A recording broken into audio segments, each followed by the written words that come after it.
STAR TV. Innovative content, global audience. Good morning, Nigeria. Welcome to. All right. So, welcome to Rise and Shine Nigeria. I'm Vivian Akiyosui, and I'll be sitting in today for Daddy Chris. That's Chris Ashaiku, the host of your show, Rise and Shine Nigeria. Today, we'll be talking about a number of things. We'll be looking at what's happening today in Nigeria, and we'll also look at the tourism sector. As a matter of fact, we'll be anchoring this program on the tourism sector. We want to know why we are where we are today, why it seems like we haven't gotten to that point where we would say the tourism industry or the tourism sector is revenue yielding it as it should to the Nigerian GDP. And I have standing by Prince Wale Olakbade. He is the editor Tribune. He's also the national PRO of FTAN, that's the Federation of Tourism Organizations of Associations of Nigeria. But before we go on, we have guests on the show with us. Let's just get to meet you. Asaba. Hello, Asaba. Hello, Asaba. Hello? Yes, we can hear you. Yeah, we're here with you. Good morning. Good morning. Good morning. How is Asaba? What's happening in Asaba right now? Well, so that's fine. Cool. It rained yesterday, so the excessive heat we used to experience, at least we were able to sleep well last night. Yes, yes. We had a few showers back here too in Lagos, so it gave us an opportunity to have some cool weather as well. But let's look at the economy. Yesterday, we talked a great deal about that was 2 days ago. Recently, we talked about Asaba economy, and so far, I remember communicator, as Chris would normally call you, was on the show, and he talked a lot about the Asaba economy. Can we do a recap on that?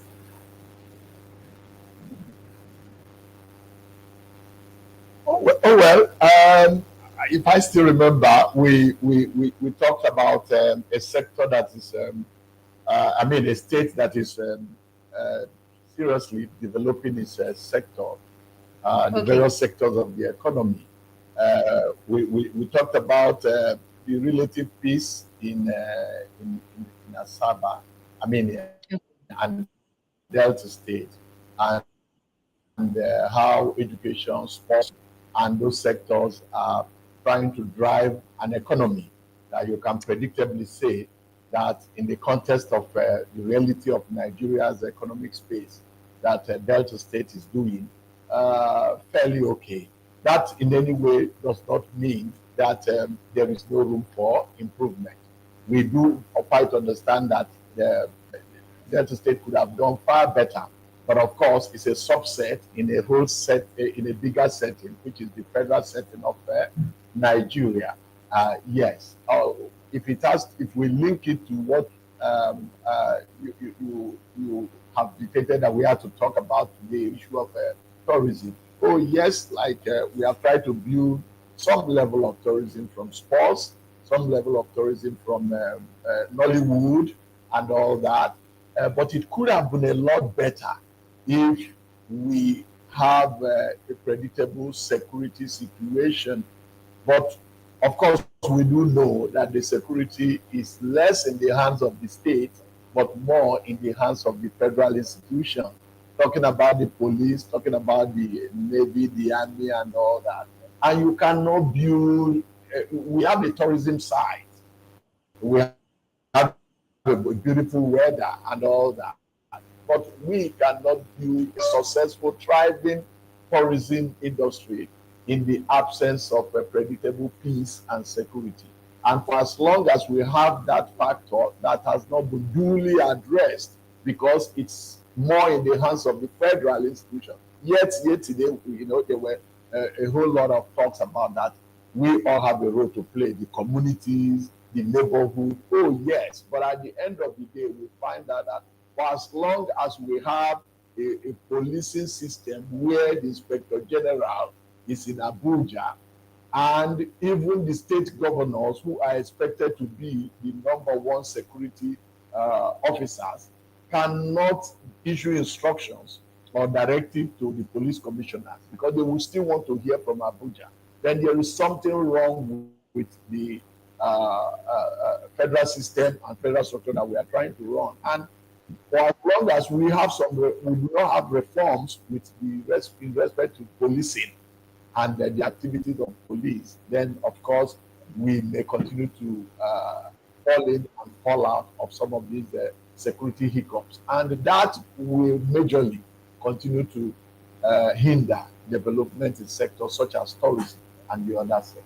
Thank you. In the past, I remembered quite a number of movies have been created. They've been shot in Asaba over the years. Do we still have all of that happening today?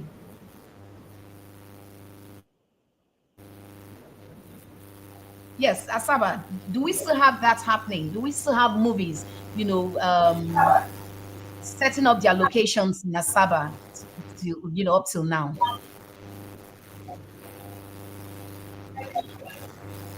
Seriously so, and that is why you find out that a whole number of hotel facilities in Asaba are usually thriving. That's a subset of the tourism. Yeah, the hotel industry in Asaba is very active because of the challenging situation of the security in the southeast. So you find a situation where the hotel business in Asaba is very thriving. About Asaba, but virtually every neighborhood from Ela or Lona and all the neighborhood of Asaba have been turned into shooting locations. So a whole number of movies are still being shot in here, and it has got its own way of affecting the microeconomy. Wow! Now that's good for tourism too. That's really good for tourism. So that also has its own same way and has its own way of affecting locations and the packaging of Nollywood. Thank you. Okay. If I may add, the emphasis of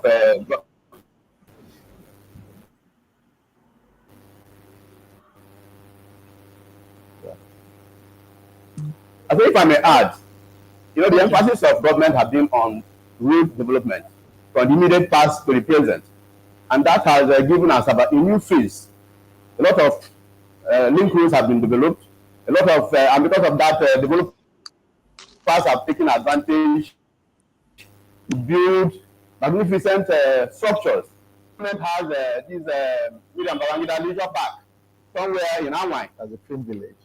That's the film village where most of these Nollywood directors and actors, home of creativity, has become a home of creativity. So, it's really making making waves as far as the making industry is concerned.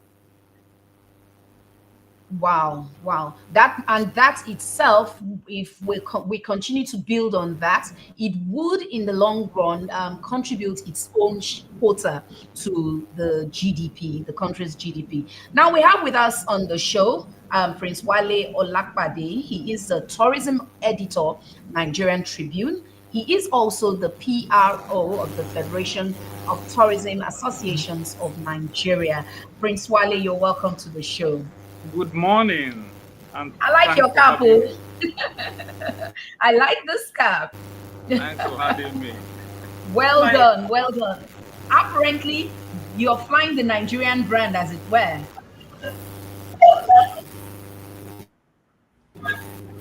Hello. All right. So yes, we can hear you. So we are talking about tourism in Nigeria, Yeah. the Nigerian tourism sector.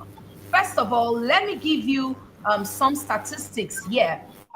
Let's start with our sister country, Ghana. In 2022, Ghana's tourism sector contributed approximately $2.9 billion to the country's GDP, accounting for 4.2% of the total GDP. And the World Travel and Tourism Council, WTTC, projects that tourism could account for 5.5% of Ghana's GDP by 2030. Now, quickly, we look at Kenya. That's another African country. As at 2021, travel and tourism contributed $5.4 billion. That's like 15% more, or no, 150% more compared to that of Ghana. And the amount increased by nearly 35% compared to 2020, when the tourism industry struggled with the impact of the coronavirus COVID-19 pandemic. And then we go on to Turkey. In 2023, Turkey's travel and tourism sector contributed 12%. I think Turkey is the highest here, even though we're bringing in South Africa shortly, and generating $56 billion USD in tourism income. And the sector is forecast to continue breaking records in 2024. We're in 2025 already. South Africa, you know South Africa. They've got all of the products, from events to culture to even the colors. You want to visit South Africa any day, anytime. I'm not selling South Africa. I'm just saying, same way I love my country, Nigeria. I want to go to Calabar. I want to go to Ekiti. In 2023, South Africa's tourism sector contributed 8.2% to the country's GDP, demonstrating resilience after the COVID-19 pandemic, and the sector supported $1.68 billion jobs. Now let's come to Nigeria. What's been happening with Nigeria? Prince Wale Olakmade, let's hear from you. Yeah, Why are we still struggling to get there? Why haven't we come of age? All these, with all that's been happening in the sector. Thank you very much. Just as you gave the figures in those countries, we've traveled before, South Africa before, and some other places. Just as you gave figures and statistics to all those countries, I was expecting you to also give statistics on Nigerian tourism, how it contributes to the GDP. Well, for Nigeria, we only made 3.6%. We only contributed 3.6% to Nigeria's GDP. That's about 17.3 US dollars, 3 million US dollars. Thank you very much. First of all, what we should know is that tourism is a natural phenomenon. Tourism is a natural phenomenon. We should always have that at the back of our mind. First, tourism, you promote tourism or not, tourism activities strives.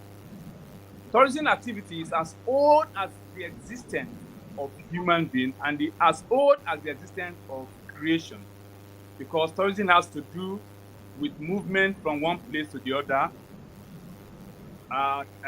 money changing hands, buying things, and appreciating things. You understand? Having experience about things.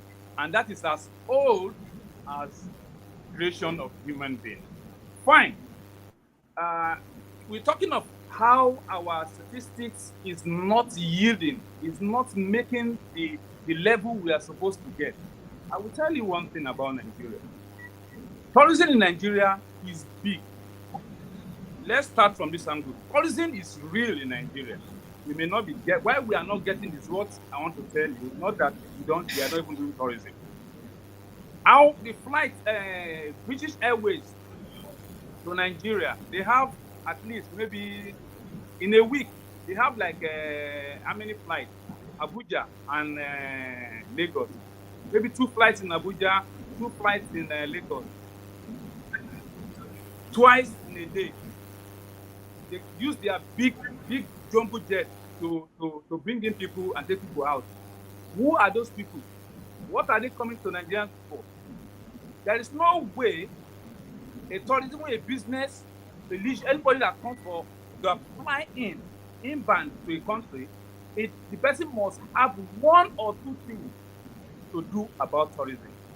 Where we are getting it wrong, where the number is low, we have bad or low quality of statistics in Nigeria. If we get our statistics very well, we may outnumber those people you just given their, and the people who have to blame for this is the federal government, the state government, and the local government. The Bureau, the National Bureau of Statistics, they give statistics based on what they think tourism is. Why tourism is everything, virtually everything. Like my brother that spoke about Asaba and the River Niger. There are some people that crosses from one place to the other there. Do they have statistics of those people? No, local government. At the state level, how many states is able to give you statistics of people that come into the state and go out? It is not only people that visit sites that are tourists. We have city vibes. We have people, hotel, restaurants, and those people account for the figure or statistics of tourism. And all those things are not captured in the statistics given to us by the Statistical General of Nigeria. So they just pick a chunk of the statistics they can know and just push it and use that as what tourism contributes to the GDP of Nigeria. Look at dirty December in Lagos. Look at the number. Look at the statistics, because they were able to do 1 or 2 things to get that done. Our problem is not that we are not making tourism looking good, but the problem is our statistics. And 2, we are not funding tourism. We are not promoting tourism. And the main problem we have is putting a square peg in a round hole. How do you think it can work? Governments do a lot of lip services to tourism development, promotion, and marketing than practical tourism. Tourism, you don't fund. Nothing we have. We have everything to make tourism right. The country you just mentioned, they cannot stand us. When you talk of the gross domestic product of the country, what we have, like we talk of oil. Dubai 35 years ago is a desert. I was not there. I was told with some pictures and everything. But when I visited Dubai more than 10 times, every year I used to go to Dubai. I even went to the desert in Dubai. Dubai now, they use their oil money to build their tourism just because they have they have the concept and they know what they want to drive. What those days, medical tourism, the sheikh and the king of Dubai those days, from Dubai and UAE, so they come to the UCH here for treatment with their family. There are pictures to show you.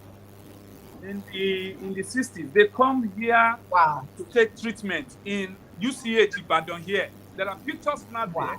They see that place as their own medical tourism place to go when they needed treatment. What has our UCH turned into now? University Teaching Hospital in Ibadan. What is those are the days when we've not really gotten it that then, but they were striving. We know our foot is on the ground. Our agriculture, we focus on it. We are doing many things. Where is the pyramid, the granite and this the pyramid? The rice pyramids in Kano. Granite, you know, granite, cocoa. Where are the pyramid of those days? Because we saw oil, we left agri, we face oil. We cannot even refine our own oil. We take our oil out. People tell us the price to sell our oil. all these things can be done.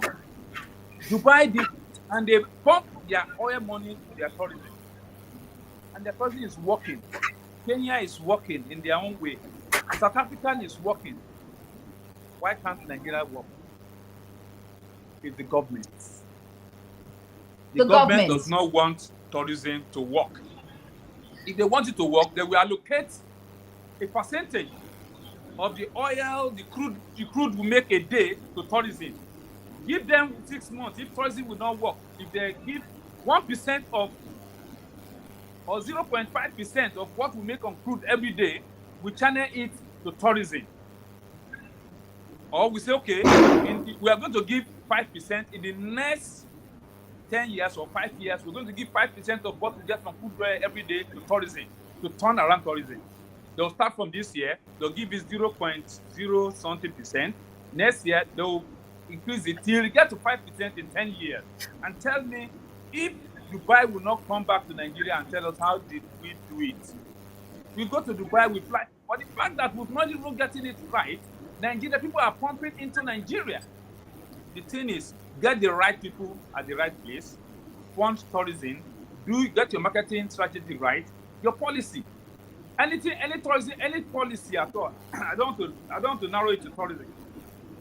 Any policy that cannot create jobs, create revenue, and model the industry they created that policy for, it is not a good policy.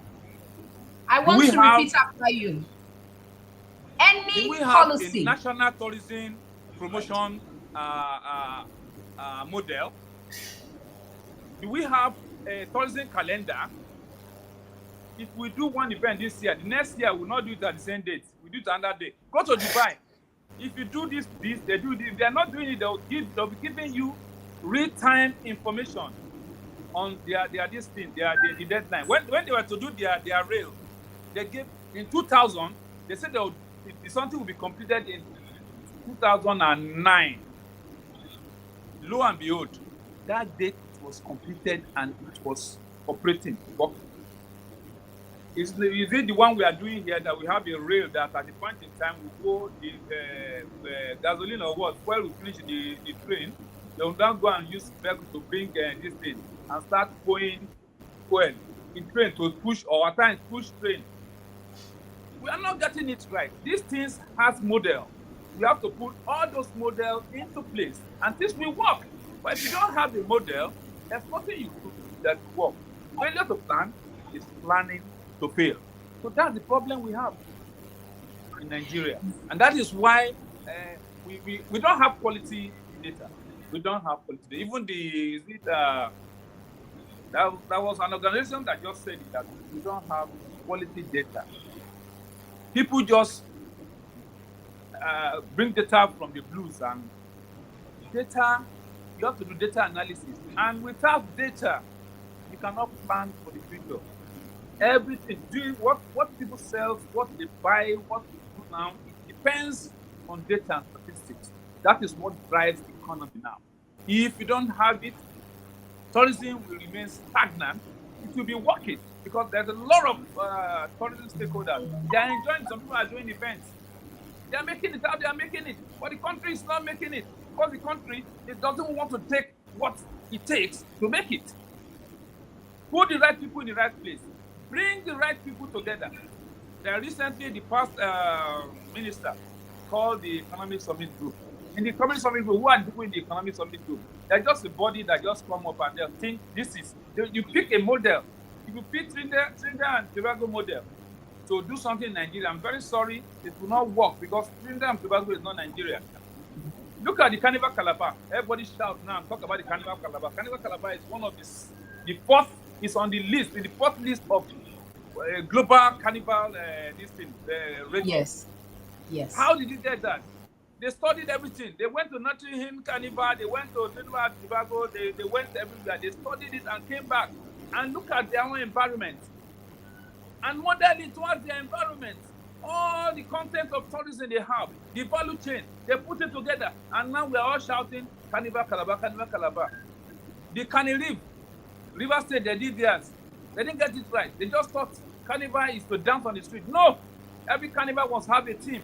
A team will lead you, and that is what is the success of the Cross River State. Calabar.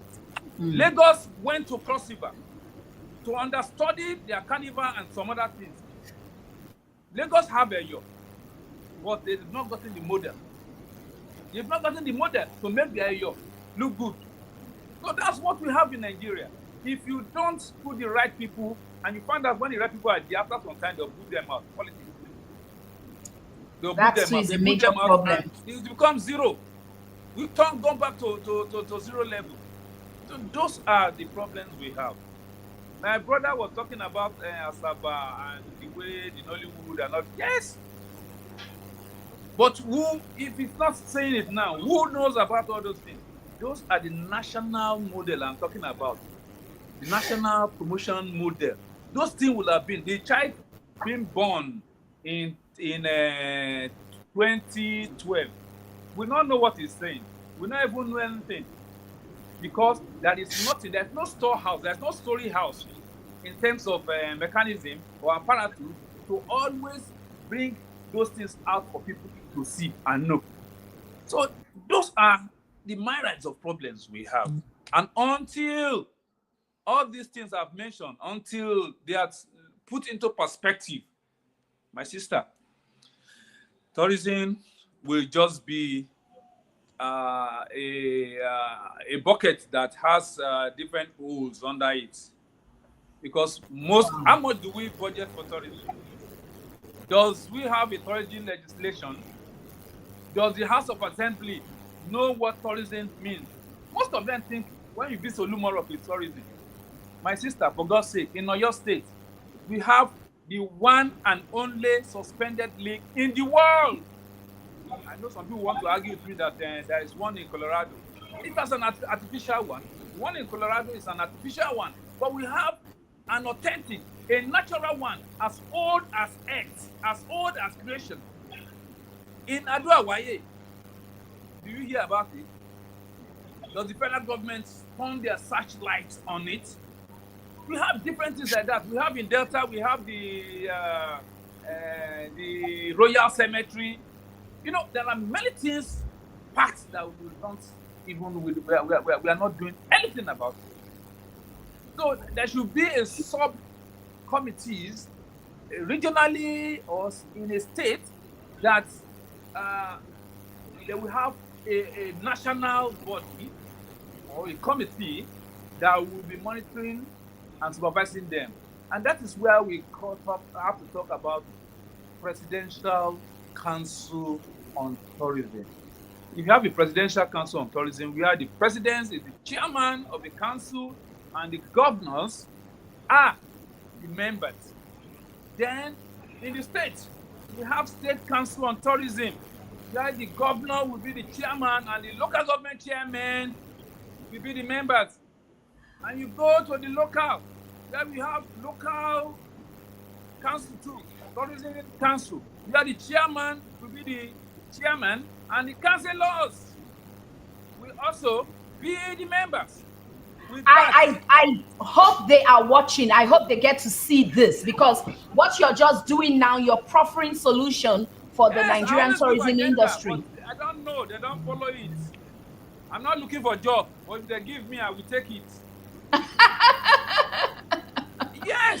But sincerely speaking, what you're saying here, they are, sound, they are profound. We must get it right. There's so much. Sure. Recently, and again, sorry, before you go further, and Yeah. again, the problem does not lie on the government alone, the public sector. The private sector also have a large chunk of the problem. but a lot of people are running away from, investing in the tourism sector because, one, it requires a lot of funds. Two, it is long term, very long term. It's capital intensive because the Yes. environment, there's no enabling environment. Enabling environment in the sense that the government does not have tourism fund. You understand? Or the agenda. There's no insurance. A national agenda too. We don't seem to have that, a national agenda for tourism in Nigeria.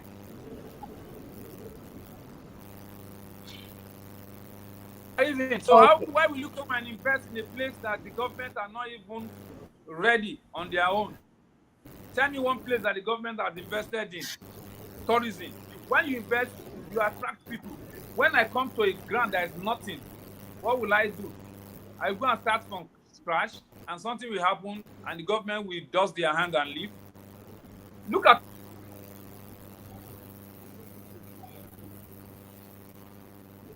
Well, the network has just disrupted his flow of communication there. So while he this. comes back to the Yes, show, okay, great. yes. I've traveled wide. I've been in Dubai. I've been in Ghana. I've been in South Africa. I've gone to Kenya. I've gone to Uganda. I've gone to Seychelles. You know, to see their tourism plan and everything. Why can't we are bringing that here? We talk, we write. They are not taking it. Most of our leaders, the government, they travel, they go vacation abroad. They love what they see there. Why can't they replicate such here? The money, there's the money, there's oil money they use. Some people have oil well. Individual has oil well. What are they doing with it? The hotels you see here and there are just private sector trying to earn a living.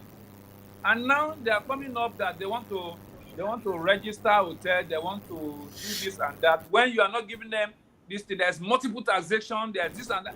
You are not providing for them and you are suffocating them. How will it work? There should be a tax holiday. Even tax holiday for them to gain some things, and then you start taking tax from them. You I understand? agree The with you. Nollywood we are talking Yes. about, the promote tourism side. Wow, how the government assisted them in doing all this. The musicians, the Davido, Wizkid, and Warner Boy, they shoot movies here and here. At times they find it difficult. They leave Nigeria, they go out to shoot movies. You know what? A lot of them leave in other Nigeria to countries? shoot their movies out there. Yeah. You understand? Because the government are not creating that you. But some of them are trying now. Some of them are trying, building film village and blah blah blah blah. But how are the government help those people? They are doing it. When they start crying about electricity, water, and all these things, you know these people they are spending through their this to make those things work. The government has to calm down. It's collaboration. Collaboration is what rules the world today. And Okay, until they Prince. collaborate and do the right thing. So I want to bring up an issue here. Okay. I'm hoping you won't run away from it. We have a huge problem with policy. Today, you have, let me use the word Oga A, or you have someone in a particular office, and then that person comes up with a policy, that person comes up with a plan, and just before they begin to implement it, there's a change. And when there's a change, the new administrator does not make effort to align himself with what's on ground, identify what's on ground, align with it. And the next thing you begin to see changes, the kind of changes are that you would call negative disruptions. Why have we had this as a pattern over the years? It's because we don't have structure on ground. If we have a structure on ground, government is continuing. When the government comes in, the other government takes over. It picks the strategy that on ground. There should be a policy on that. There should be a legislation on that. There should be a model. Everybody that enters office, all the agencies, people that come in, they come with their own idea. They come with their idea that does not match. The other person comes, wants to show, I'm not doing. Look at government. When a governor goes and down comes, the abandoned project of that government, the other one will not complete it. He will leave it like that. We start doing a new one entirely. So you say there should be a policy on continuity. Yes, there should be legislation. Every project must be completed. If a new government comes, the project you meant of grant must, and there should be monitoring team. What is all these projects they are doing? Does the National Assembly and do they know about it? What are you doing? What is the timeline? There should be a timeline for everything you are doing. Then does the government fund their agency at the right time? Is the only overhead they paid for? How much do they give them? And if an agency head is there and does not know how the agency operates, the negotiation is in everything. Let me take this guy in Otumba Olusegun Onusewe. Before then, what's this woman's name? Okay, let me take Otumba Olusegun Onusewe. He left National Orientation Agency. He did the Abuja Carnival, and it was everybody is running to do Abuja Carnival. Something happened, political ulabalu, they removed him. They took him to NTDC. NTDC Prince that everybody thought. Okay. NTDC that everybody thought is a dead zone. That if they want to finish you in politics, they'll take you to NTDC. The guy regenerated NTDC. NTDC becomes what everybody wants to do. NTDC was he did a program in NTDC that during Jonathan time, there was this OB ban he brought and broadcast, and that OB ban has a lot of things tied to it that will be generating money for Nigeria from abroad. But unfortunately, he was removed. And when he's removed, where does he get money to do all those things that he was doing when he was there? When he was removed, the person that took over said there's no money. He left that place and he went to another dead zone, which is the National Council for Arts and Culture. It's a dead zone. They just put it there. Nothing happens. We don't even know. NAFEST. At times, I was a year they didn't do NAFEST for 10 years. When one minister comes, they'll look for fun and do one ranchaku things. When he came on board, state governors are falling on themselves to want to host NAFEST. There was a year we have 3 states fighting for NAFEST that they want to host. Now, he has left that place. Here they say there's no money. He saw money to do things because he has an idea. He knows what is happening. I know what that place is all about. He left that place now. There's no more money there. They are struggling to do INAC and NAFEST. They are bringing on new projects that will be alien to the people that are there. The NTDC person now has left. Another person is coming. He has changed the name from Nigerian Tourism Development Corporation to Nigerian Tourism Development Authority. Have you oriented your staff on the new nomenclature? Do they have what it takes for them to pursue the new nomenclature? Now it's gone. What's going to happen there? Problem. Because they will start from scratch. The permanent secretary will take over or the director will take over. What is it going to do? Because it's his own idea that he was pursuing.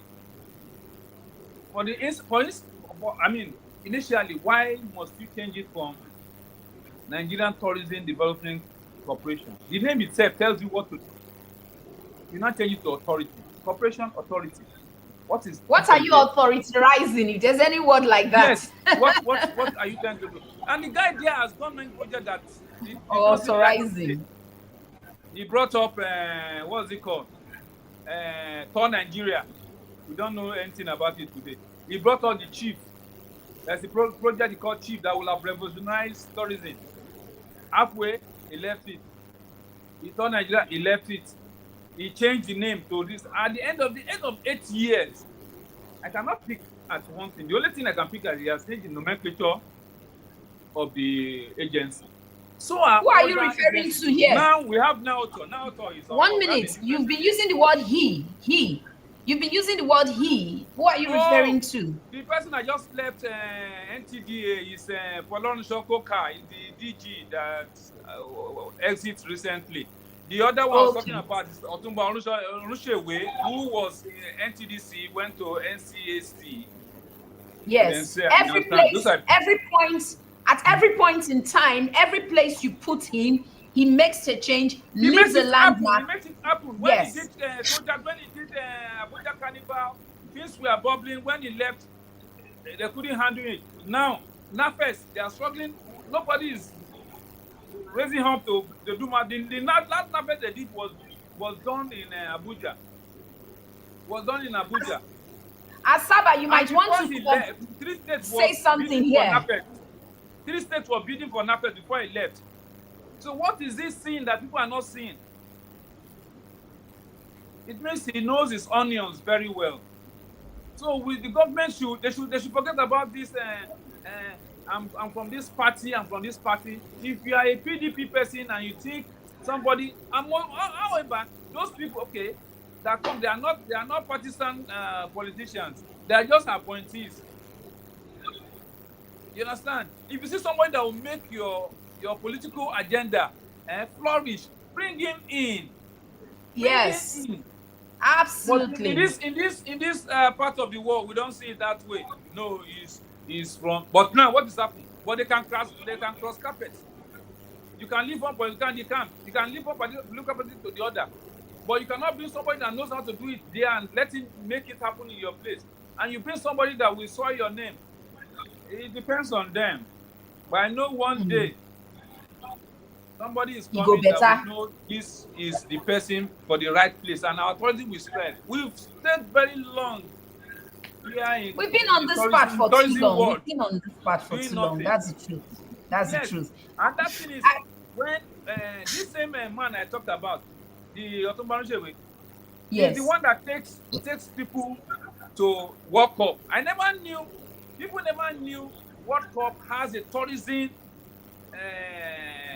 content in it, because he looked at it. We spend a lot of money, send our footballers to World Cup, their fees, their everything, and they play for 90 minutes.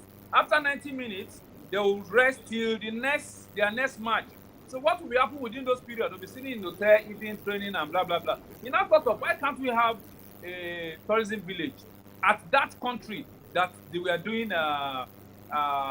playing the World Cup? The World Cup, yes. He was able to push that, and they accepted. And during 2010 World Cup in South Africa at Joburg, there is a Nigerian tourism village. It was Wow. started. People coming influx. We are selling our product, promoting Nigeria. People that does not know about Nigeria know about Nigeria. Footballers, spectators, and what have you. They know, they eat our food, they do a lot of things. That's a good one. That's the promotion we're talking about. In 2018, Wow. in Russia, he was able to have something too in Russia. A lot of people. I have videos, I have pictures, I have what people say, and we come back, we wrote it. I don't know. We'll have the next World Cup if we are able to be there. We only go there and play and come back. We'll not promote our culture. Your culture, we can all see Nigerian culture from football alone. Football is a global culture. So Wow. within that culture, you show who you are. If we win today, you'll say Nigerian. You will now ask them, who are Nigerians? But if our cultural souvenirs and everything is there to showcase, oh, these are these people, look at them, And today they say Christian, Christ-like. If Jesus Christ did not do that, people will not say Christ-like. And Christian comes today. So those are actually what he was doing. Wow. With our culture. But I know we have 1001 Otumba Arunshewe and other people that are doing good in their different agencies, that are making things happen in their different agencies that we can pick. These are our own Nigeria. If Nigeria can be given a world can be given a world art council as the African region chairperson or president, and after his tenure they say they don't want him to go, they want him to remain there. You know that person is That doing was something. Otumba Arunshewe, right? It is only in our country that we don't appreciate ourselves. Onyibo go appreciate Davido, but here, they look at with better eye. Burna Boy, but they'll go outside and proud and will now be raising our hand. Wow, I'm a Nigerian, this and that. If we don't win, people will not be afraid. We will not associate with you. But before you win, what have you done for that person?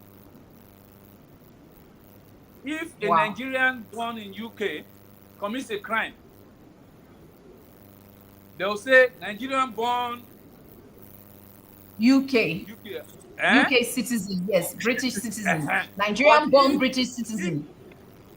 If he wins something there, what would they say? British citizen. They won't put the Nigerian there. So we should do what we ought to do.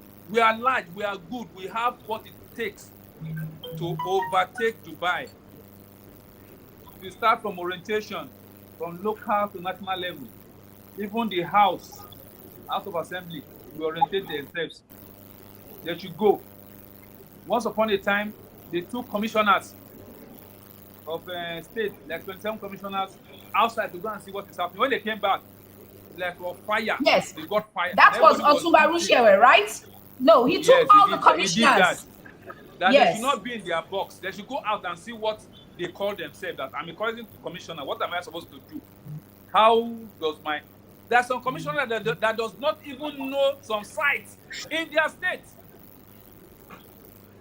There's some commissioner that has not visited any site in their state. It's a commissioner in his office. Tourism commissioner in his office. My sister. Wow. Thank you very much, Prince Olapade. Thank you welcome. very much. Thank you. That was, we just sat down, we're just listening. But with me, I was listening with a heavy heart because you recall the stakeholders conference that that Otumba Rushewe once had with all the commissioners. Now, yes, the outcome from that conference, that document, if he's dead, he were here today, he's dead, he's gone. He's dead. Dead. And so much. The person that is there cannot take it on. He has his own agenda. All those things are gone. They are gone. The new person there is doing a new thing. Obi Asika. Obi Asika is coming up with his own program. He's doing one omnibus. He has channeled his focus on a different thing entirely. I'm not saying it's not striving in his own little way, but there is no continuum in government. So there two all those my take away. A very laudable idea that they say they're going to write their name gold in the history of tourism in Nigeria, where all the commissioner came and took oath. There's supposed to be a review this year from last year, what they did last year, to see the review that, okay, what the oath we took, where are you now? And there was a legwork to meet the governors too, to help this commissioner to make sure that everything they put towards him is approved and the work starts going. But those things are gone. They are all gone, and so, it's so sad. Oh, thank you very much. Thank you very much, Prince. Yes. Thank you very much, Prince Olapade. Thank you so much. It was really awesome having you on this show, and we're really grateful you came.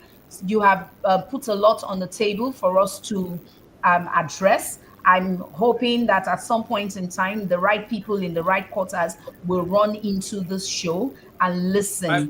And you are leaving us with some key points here.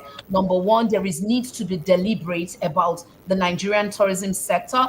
There is also need for the government to come up with a policy that says or that enforces continuity of other policies. You should not have administrations coming into a new person coming into an office and you see what's been there before. You meet a structure, you meet a plan, and rather than continue with that plan, you go ahead and come up with your own ideas. That is a very selfish pattern of for economic development and growth, and it will not take us anywhere.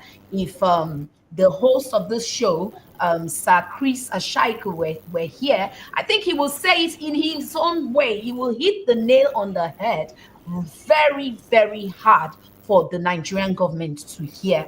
And to a great extent, Prince Wale, you have done that. Thank you very much. Asaba, just before Prince Wale goes off the show, do you have questions you would like to bring in? Okay. Prince Wale. I think his presentation is a brilliant one. Safe to say that it slants more towards administration. The issue of who administers our tourism sector. And of course, the lack of continuity, that one we are very conversant with. But I think more critical should be the issue of attitude. We are in a country where people work from January to December and January until the advent of a Calabar Carnival, where compulsorily the state government has to pay a 13th month to workers in the state and ask everybody go on vacation, you know, as an example. Because if the owner of the load does not prepare it to carry it, how will you expect an outsider to come and help you carry the load? If you can't celebrate what you have, how do you expect people to come? And so we have an attitude of lack of leisure. Nigerians hardly factor in leisure in their calendar. You have somebody who works from January to December, and apart from that December or Christmas holiday, there is hardly, which of course some people, broadcasters work, journalists work, doctors work. You know, people should be able to factor in that in these 2 weeks at least, if not a month within the year, that I will be going on vacation, whether it is internally here or outside. That has a way of contributing to tourism. How many Nigerians working in Nigeria factor in the month they will go to either Obudu Cattle Ranch or any of the other sites that we have? So for as long as we have not developed this culture of leisure and tourism, then of course it has been worsened by the health tourism, where our presidents show us the example that it's only in Germany or London that they can have quality health treatment. And so if that is the example from Aso Rock, then other people have to key in. If you can afford it, you have headache, then you go to India, you know, and it is developing that sector, the health sector, the health tourism that other countries have developed. Yes. The guest there said something about when the king of Dubai was coming to UCH in Ibadan. To receive his treatment. Our health sector has developed, and as such, we can develop tourism around that. So you consciously develop tourism either around events or around sectors. Our children are in universities, even in Ghana. When I was a student at the University of Calabar, I had colleagues from South Africa. They were on scholarship because of the issues of ANC then. You know, I was taught by Indian teachers. I was surprised the other day in Mandela Park here in Asaba, a good leisure center where I saw an Indian community where they were seated. Yes, they were seated at Nelson Mandela Park, just by the airport. They were seated on the ground and they were just, the Indian community in Delta gathered in there and they were unpacking their food and eating. I felt delighted that they could still be such things, you know, because I was taught by Indians in my secondary school days far back.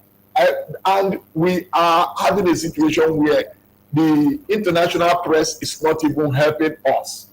You know, the international press is not helping the situation in Nigeria, because the next thing is that there is a red flag on do not go to such states. Some states in Nigeria, do not travel to them. Yes, we have insecurity, but usually we have shootouts in schools, even in New York and in Canada.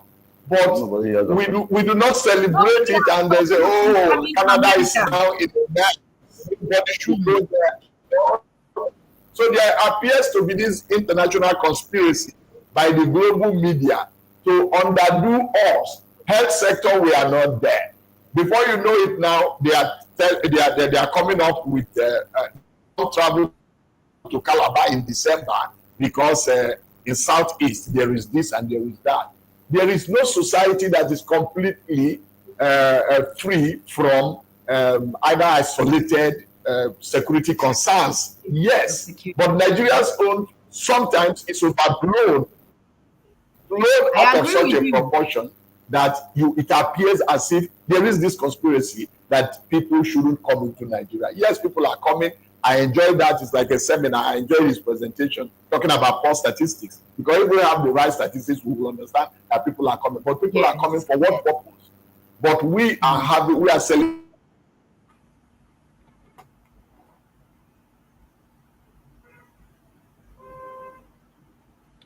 Wow, it's been an awesome time today. Just before we round up, I think we should just, okay, he's not coming back on. The network has also not been friendly today. We had to start the show quite a bit late, and also in the course of the show, we just get stuck within the network at some point in time. You're not going any forward, you're not, you just don't know what to do. You just hang in there until the network says, okay, go ahead and move. But Mary, you're here with me now. Can you hear me? Yes, I can. Oh, great, great, great. All right. So the network in Asaba and Ibadan, because Prince Wale was speaking with us from Ibadan or your state. The network wasn't very okay at a point, but we still managed to sail through. And Asaba just went off the grid now. I don't know, but I see someone there. Well, I don't know, but perhaps he might want to come in and share with us briefly on the topic we've been talking about. I told the guest that if he were here himself, he would have hit the nail on the head as it should be. As well, let's hear from you, Mary. Yeah. Okay, I thought you wanted me to add that decrease to the show. Yes, I'm thinking so. Okay, I quite agree with what he said. Yes. That decrease you on the show. Before we continue, I'm not sure. Okay. You can. Okay. Okay. I quite agree with what he said. Like, most of our leaders, they travel, they go to this place because it's beautiful. But why can't we adopt that system here? Just even aside tourism, there are a lot of positive things that we should, right, emulate from these countries we go to. Maybe when most of our ministers are on their holidays, they choose to travel to these countries because you like what you see there. So why don't we see the need of wanting to do that same thing here? Even the hospitals that people want to visit because it looks good, but we don't have such here in Nigeria. And if we while the guest was speaking, you said while the guest was speaking, I said while the guest was speaking, something came to mind. Do you know that just being a Nigerian alone, it's a tourism site to behold? Because as a Nigerian, everything about you is a wow. The way we talk, the way we gesticulate, the way our swag, our attitude, we are audacious, we are loud, we are just different. That alone sets you apart as a Nigerian. Someone to just sit down and study. You want to know the way we dance, our music. We've got everything it takes. Have you observed the trend online? We have a lot of Westerners wanting to marry our people. That's it. When it comes to entertainment, we are topping. Not like everybody wants to marry a Nigerian now. Because Nigerians are full with talent. There are a lot of things, productive things that we can do. But so I feel like so if you have a people who have such presence on the international scene, what if you now take a visit to where they're really coming from? And there's so much to see in Nigeria, so much. When the guest speaker was speaking, he mentioned us having a village in South Africa during the World Cup then. I heard that, I was just hearing that for the first time. I quickly Googled and truly I saw the village. Can you imagine if at every World Cup we have a village, a Nigerian village? I bet you everybody would want to visit that place because people want to know Nigeria. They want to meet the Nigerian brand. They want to see, they want to feel the Nigerian brand. There's a lot about the Nigerian brand to behold. And I pray that the Nigerian government will come to that place where we are able to drive our policies, with a bit more determination, and we are deliberate. So Sir Chris is here with us. You're welcome to the show, sir. I don't think he can hear us. Okay. I think he can.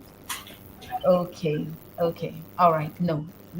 All right. So let's quickly go on to newspaper review. Let's see what we have in the papers. Asaba is back with us, and we'll be doing the review with them right away. But before we go on to that, let's take a break. We'll be back shortly. Nigeria Week London 2025. It's time to celebrate the pulse of Africa's most exciting nation. Nigeria Week London 2025 is coming to Hippodrome Theatre from July 24th to 26, 2025, showcasing the best in Nigerian arts, music, fashion, and investment opportunities. Whether you're looking to discover the future of real estate, explore Nigeria's culinary masterpieces, or get immersed in an electric Afrobeat performance, this is the event of the year. You can also join us for a film festival, cultural dance spectacles, and the recognition awards. Don't miss out on the business opportunities and cultural experiences waiting for you. Book your tickets now before they're gone on eventbrite.co.uk. Call or text +447 438 893 190 or 080 330 46768 or +447 459 071 747. Visit our website superiorradioandtelevision.com. Nigeria Week London 2025. Nigeria Week London 2025, celebrating the best of Nigeria, is partnered with Civil Society, scaling up nutrition in Nigeria.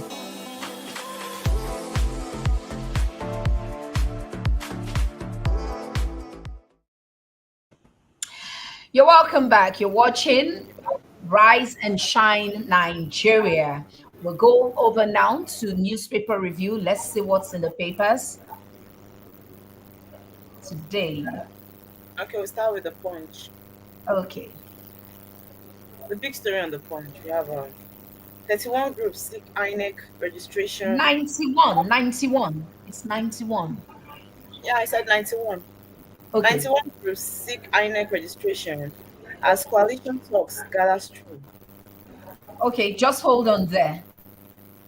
Sir Fred, let's Asaba. How would you comment on this? Yes, this coalition thing. Yes. What's your take about the coalition coming up? About Coalition. The coalition. coalition Yes. of political parties. Yes. Okay. What do you think they're up to? As we speak, Nigeria, as far as I'm concerned, is a one-party state, and the opposition is not showing any sign, of successfully challenging or changing the narrative of this one-party system. So, a coalition that will be able to challenge the opposition is very, very important. But how would they be able to come together? How would they be able to agree? Because this issue of an agree, according to Yoguda, leads to tearing of shirts.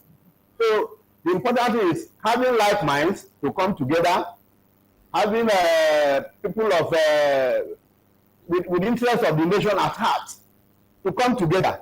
It's not forming a coalition just for you to grab power and continue, start to enjoy the largesse of office.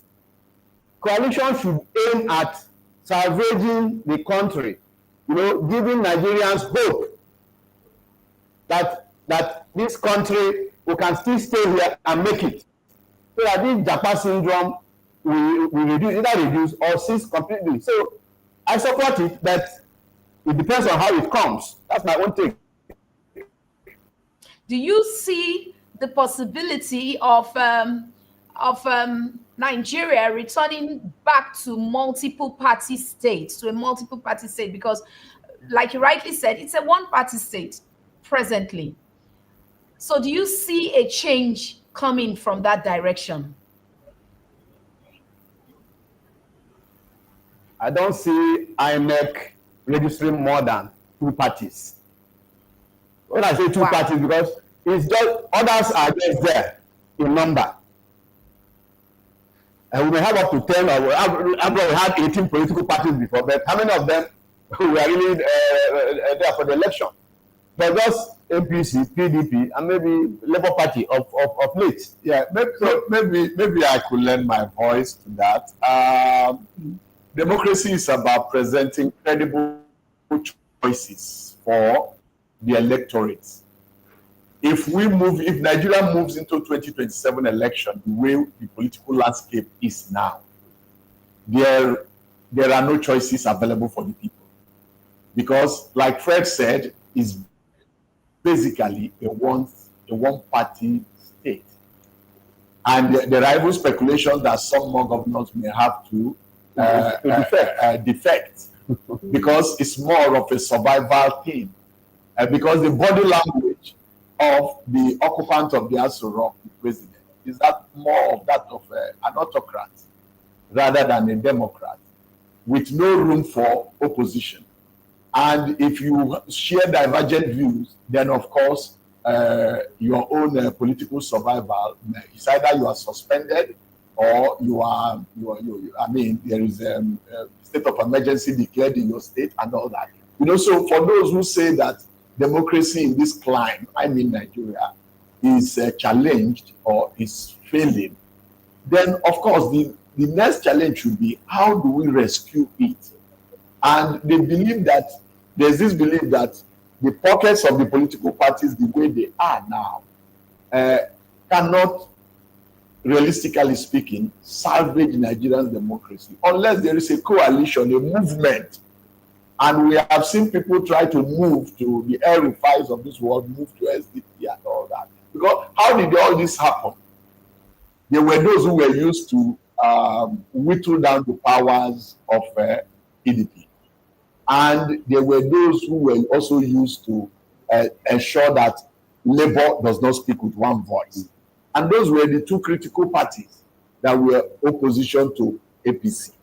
Now, APC is in the saddle and trying to ensure that the voice of the opposition is weakened, deliberately so, by either exporting crisis or encouraging defection into the APC until perhaps one day there is implosion. But people won't just stay and fold their hands. And so there is a movement, a coalition. How do we come together, muster our influence, muster our resources in order to present a credible choice to Nigerians going forward to 2027 on how the party they can vote for? So it's like Fred has said, less now of power grab. Because from what happened in Ondo, or what happened in Edo, what is happening now in Rivers, and what has the high potential of happening in other states. You find out that if the political landscape remains the way it is, then 2027 becomes an easy walkover for the currently ruling party. But will that be in the interest of democracy? The big answer to a number of people is no. And so there is a movement to save democracy in Nigeria in order that Nigerians will have very good reason to expect dividends of democracy. A whole lot of light was shed yesterday about the rule of law. Because when you have democracy and you do not have rule of law, then it's like the democracy is sitting on one leg, and it's not too different from dictatorship, autocracy, or the military past, which we are trying to see how we can come out. And so I think Democrats in Nigeria are all in for the movement, a coalition. But the way it works out and the shape it takes is left for us to see. Thank you. Well, thank you very much. Let's continue with the next paper, the next headline, please. Okay, still on the Punch, right? Mm-hmm.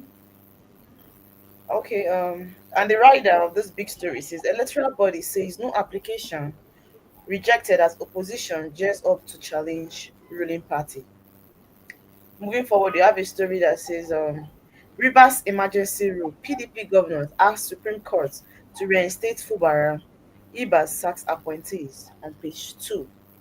States oppose bill seeking immunity removal from VP governors, deputies on page 3. Natasha recall. INEC notifies Senate as constituent and petition. Petition on page 20. Legal profession facing ethical challenges, says CJN on page 16.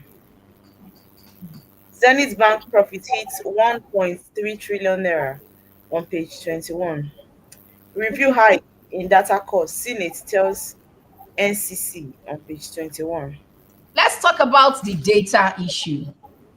Let's talk about this data issue.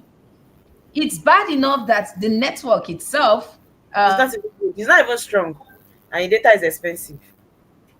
It's just so annoying.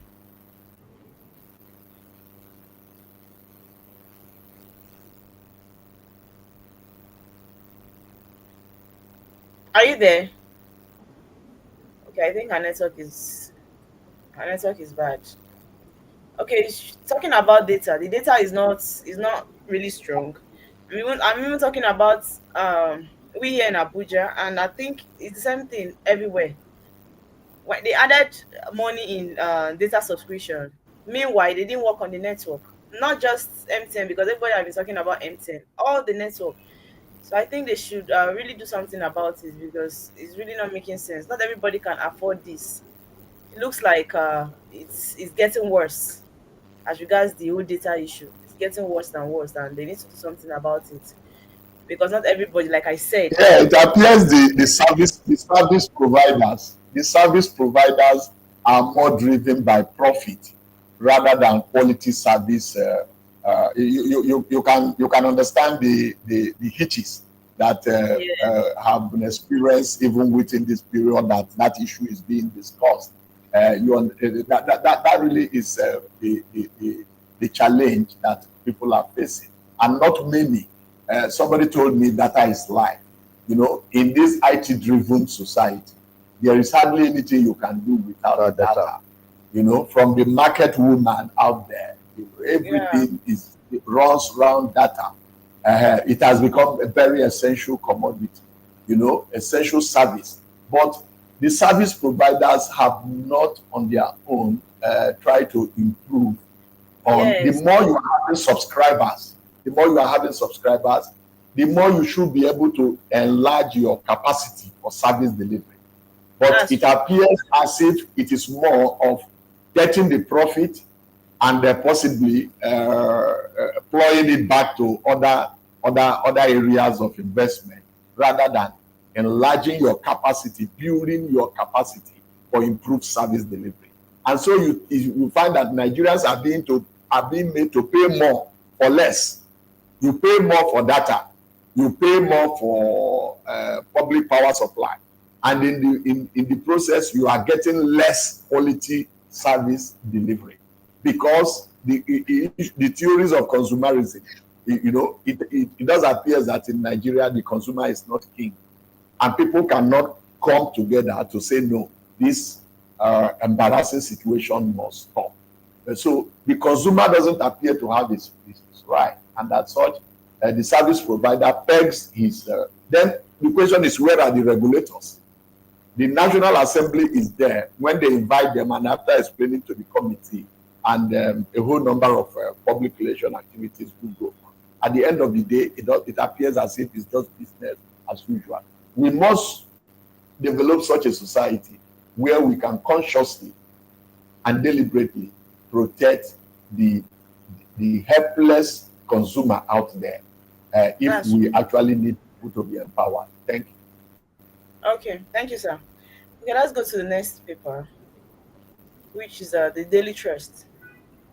The big story on the Daily Trust: Constitution amendment, immunity debate. What is good for president is good for vice president, and that story is on page 3 and 4 of the Daily Trust.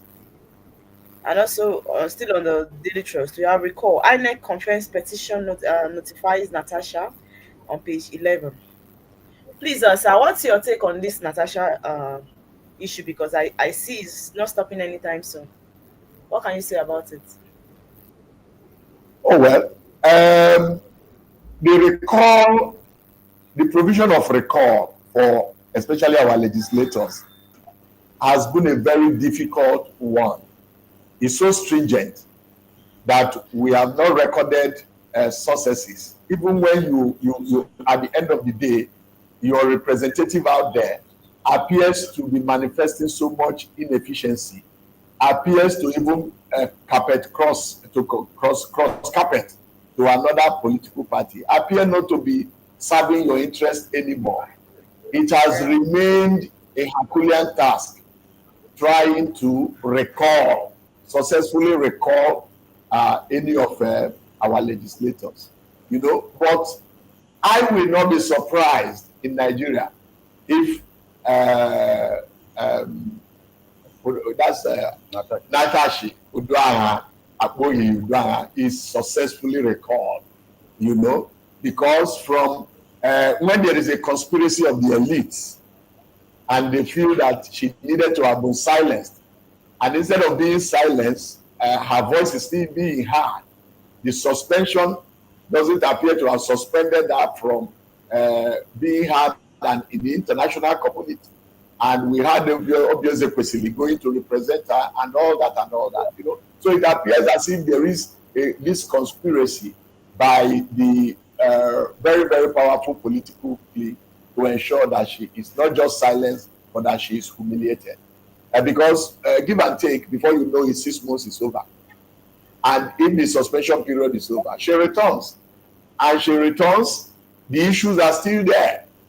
That's true. That the Senate president, sexual harassment and all that, because it goes beyond Natasha. It's about the gender issue in Nigeria. It's about how we are trying to silence the agitation for equality. In a National Assembly Senate where you have about four female senators, and you are suspending one of them and remaining 3 out of 109. It does show a very huge gap of gender equality, between the male and the female. And she had a petition. Instead of the petition being looked at dispassionately, even in a sitting where you could have said, you can't be a judge in your own case. So, Senate President, can you step aside? Let us look at this issue dispassionately. The way it is being handled has shown the world that beyond Natasha, it's about the gender issue in Nigeria. It's about a very masculinated kind of society, where you do not want to hear the other voice. And the other voice is important, globally speaking and locally speaking. So they might end up orchestrating from Kogi Central that she's representing and having enough, because INEC has said the recall petition was not properly signed. And now they are ensuring that they are signed by people. And as such, you see that from between INEC, between Kogi Central, and of course, National Assembly, this can be facilitated, and we might be having historically the first success in a recall of a senator representing people. But my worry is what happened to the voices, the people whose mandate she's carrying in Kogi Central within this period of 6 months. Then, of course, you'll find out that it's not her voice or her microphone that has been muted, it's the agitation and the political will and desire of the whole people of a senatorial district that has been muted. Yes. And I think that is undemocratic. Thank you so much, sir. Let me just add something. Okay. It all boils down to disrespect for the rule of law. Because for you to successfully recall an elected representative, it has to follow due process. The constituents, those who went to the polls to elect that person, have critical role to play in the recall. But the question now is that will they, will their voices matter, or will their own views about the whole thing matter, or will it be hijacked by the elite, just like my colleague said? So that is the issue that we have been talking about: disrespect for the rule of law in this country, which is a bane. Has been a bane in this country, because I know that if you follow the process the way it's supposed to go from beginning to finish, that process or that record can never succeed. Can never succeed, yes. But because some elites have interest in it, they may decide to sideline those who are supposed to play role. Even they can even manipulate signatures. Exactly. You know, to get it to let it pull through. Just to have her humiliated. So that is the issue. But now, who will speak for her and who will speak for her constituents? So we still have a long way to go in this country, and it's very unfortunate. Yeah, it is. It's very, very unfortunate. But I think if I may come in here, if I may come in here, yeah. When I think of this story, I listen to the utterances, the words that have come out from various quarters that we have heard from various quarters. I think she's humiliated enough already. It's embarrassing, not just to her as a woman, but I think to us as a nation. And the sooner they quell this matter down and treat it as it should be treated, rightly, giving her due, what's due her. I think the sooner the better. Let this pass. Let it pass. I think at this point we are done with the newspaper review, and Asaba and Lagos, we are left on the stage. And okay, so we're here. I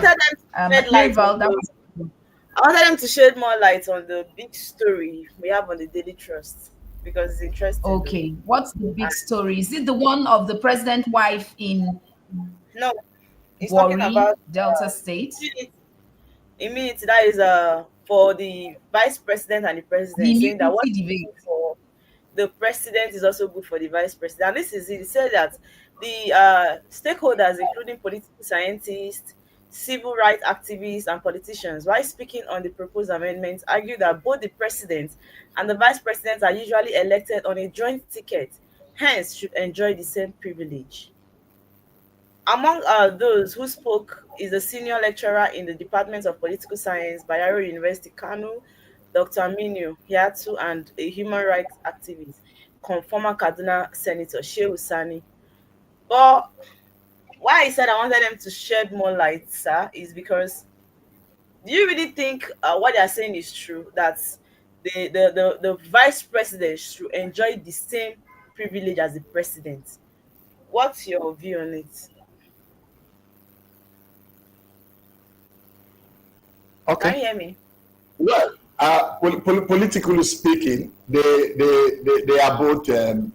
They were elected under the same ticket. It's usually a joint ticket, and we have had a very huge, very worrisome paradox in Nigeria, where almost all the time we are having better qualified vice presidents than their principal from the days of L.S. Ekwebe, who had his PhD in a whole number of fields, who was a vice to Shagari, who was said to be a retired headmaster, a head teacher, to Osibanjo and who now? Osibanjo and Buhari. Atiku and Obasanjo, they have been some level of parity anyway. But even what we have now, you also see somebody said he discussed with he engaged the president, our president, for 15 minutes, and it didn't appear as if he could comprehend anything. A former sports minister said, I engaged him for 15 minutes, and I was shocked that he didn't comprehend anything. So we have a rulership of cabal, and we have some ceremonial, symbolic president, and sometimes you have an active vice president. And now you are saying in all his activism, or active nature, that he should be treated differently. what is good for the goose, it should also be good for the gander. I am really not an apostle of immunity, because I believe that when you are serving, if people think that there are things that you should be answerable to, please answer. It is part of accountability. But if they say no while you are in office, because of the nature of the decisions you have to take, so you should not be sued, you should not be arrested.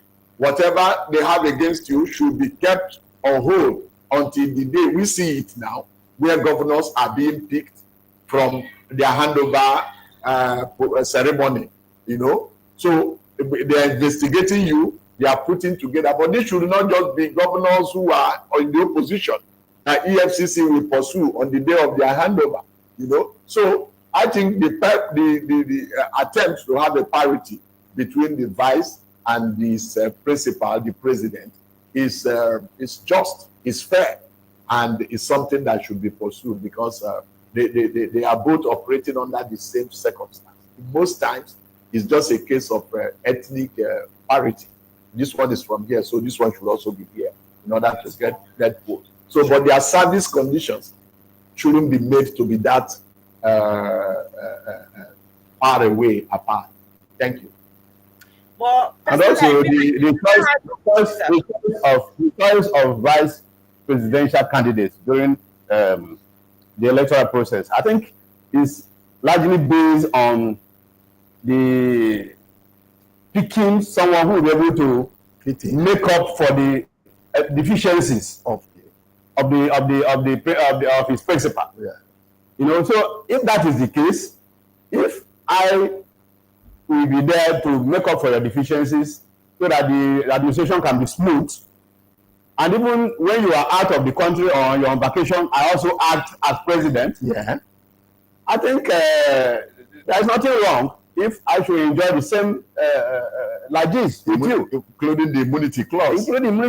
So I think it's a right step in the right direction. But I think it has been like that before now. I don't know why they are coming out to speak now. Have they been enjoying the same privilege before now? Not just in Tinubu's region. What about the other presidents we've had and vice presidents? Have they always given them the same privilege? You know what happens in the country? If this one pulls through, they may have to take it. It may be retrospect. Let's take it back to those who had served and out of office. After all, when the issue of a pension for president, governors, and their vice and deputies was approved, it was extended to those who had served before. So maybe if this one pulls through, it will also be extended to those who were there before them. Okay. What is our focus generally is on how the disparity between the vice and the president. We recall that when I think it was the Buhari military regime that overthrew Shagari. Shagari, who was the principal, was kept under house arrest, but the vice president was kept in a kirikiri. You understand? If the person who was taking the major decisions was given the consideration of the house arrest and the vice, so it shows you the disparity of how the occupants of these offices are being treated. At that level, even in some states, the deputy governors and the governors don't appear to be pulling through. So it's something that we need to actually look at going forward. If our democracy will be more impactful than it is, so that we play as a team. Thank you so much. Okay, welcome back. Okay. On that note, I think we should call it a wrap. Yes, thank you. On that note, first of all, we want to thank you for joining us on the program from Asaba, Mr. Fred, and our communicator. Sir Chris, communicator, and I seem to have followed suit. Before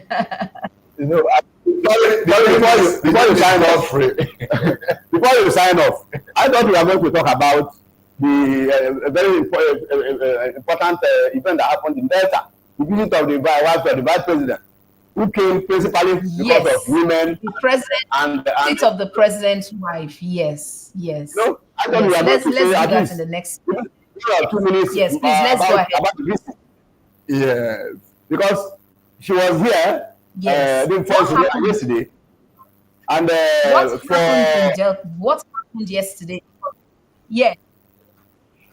day before yesterday was presentation of 10,000 crocs and scrubs. Yeah. They sound big. The words sound big, but I think they are talking about what was it called? The tire for plastic slip-on shoes and surgery gown for medical workers. You know, I think to me, I think it was too insignificant a ceremony for the wife of the vice president. I mean, the wife of president to come and present, because I spoke with a member of the National Association of Nigerian Nurses and Midwives, and he said that these materials could be easily provided by themselves. That they have more serious issues the government should have, or even the wife of the president should have been canvassing. The issue of improved welfare, the issue of training and retraining, the issue of career progression, and the rest of them. You see, so to me, coming to Delta to give a 10,000 slip-on shoes and surgery gowns to nurses and to midwives in 6 states of the South. I think it was too insignificant. Sir Fred. So I don't know what you have to say. Sir Fred. Yes. Beyond the mask, you must see the person wearing the mask. You understand? The wife of the president is more active, healthier president. Okay. The women folk should not be looked down on. So she is actively mobilizing towards 2027. You know, but it cannot be publicly said that she's on a mobilization mission for the endorsement of the husband for 2027. So there should be props and things with which you can garnish the main menu.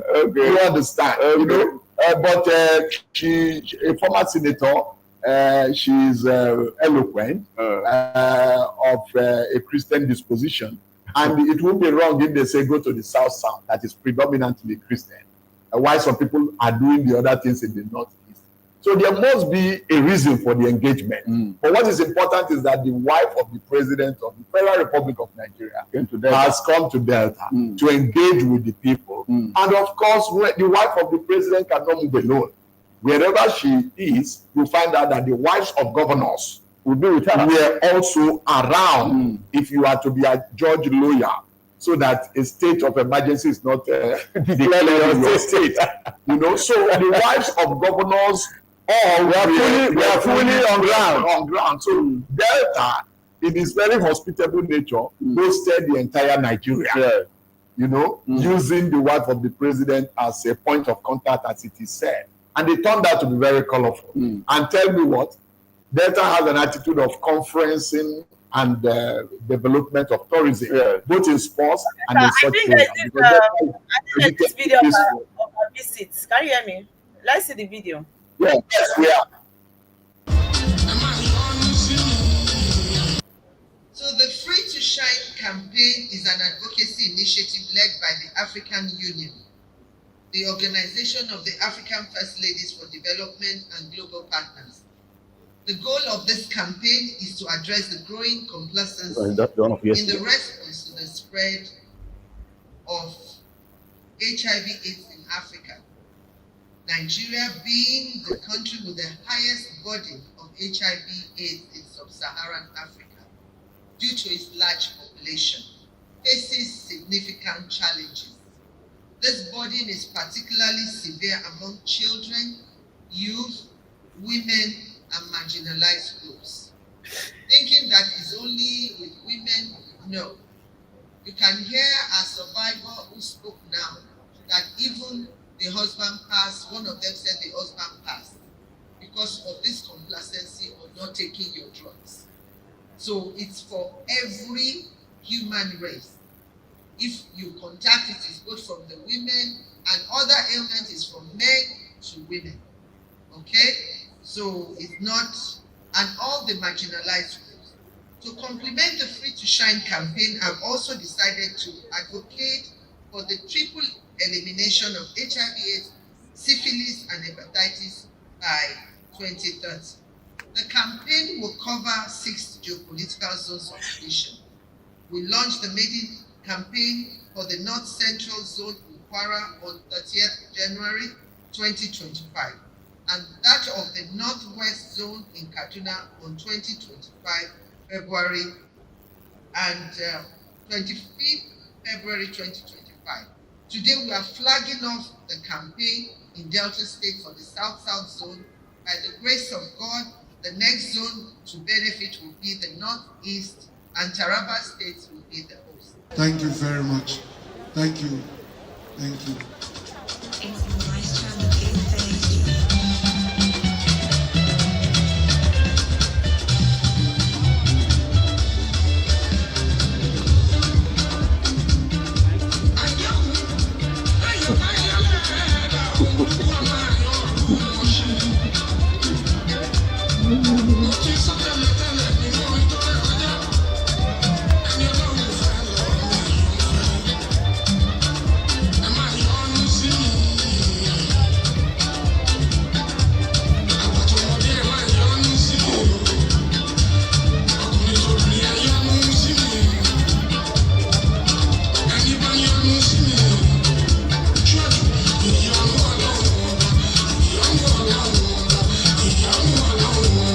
Would I just end up without this?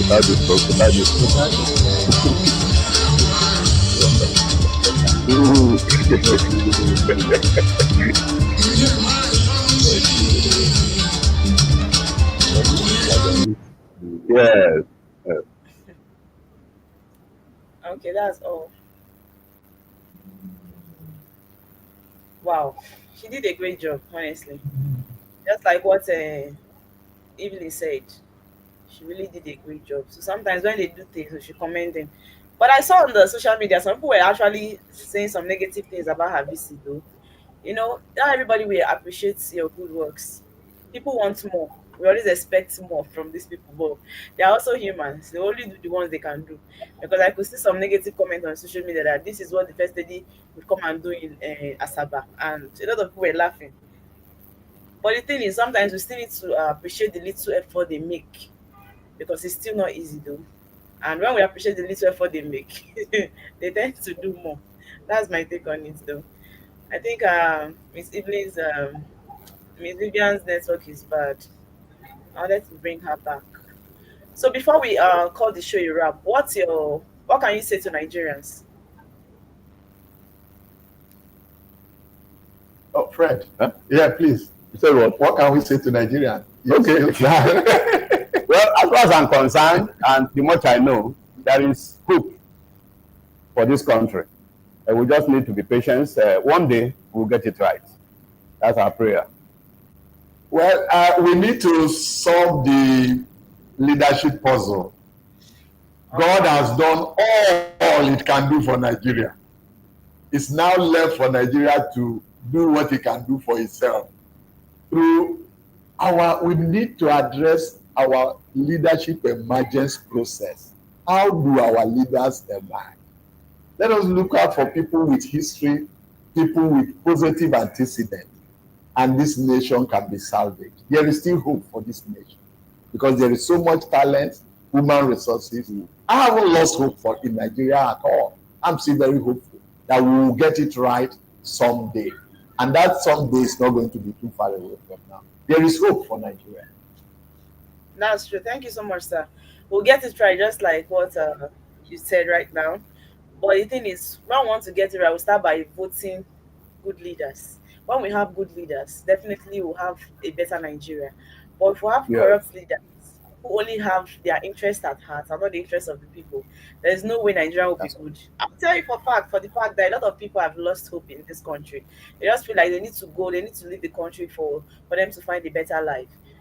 But But the thing is, we keep preaching positivity. Let's see and believe that Nigeria will definitely get better. Thank you so much, sir. And we'll do this again tomorrow.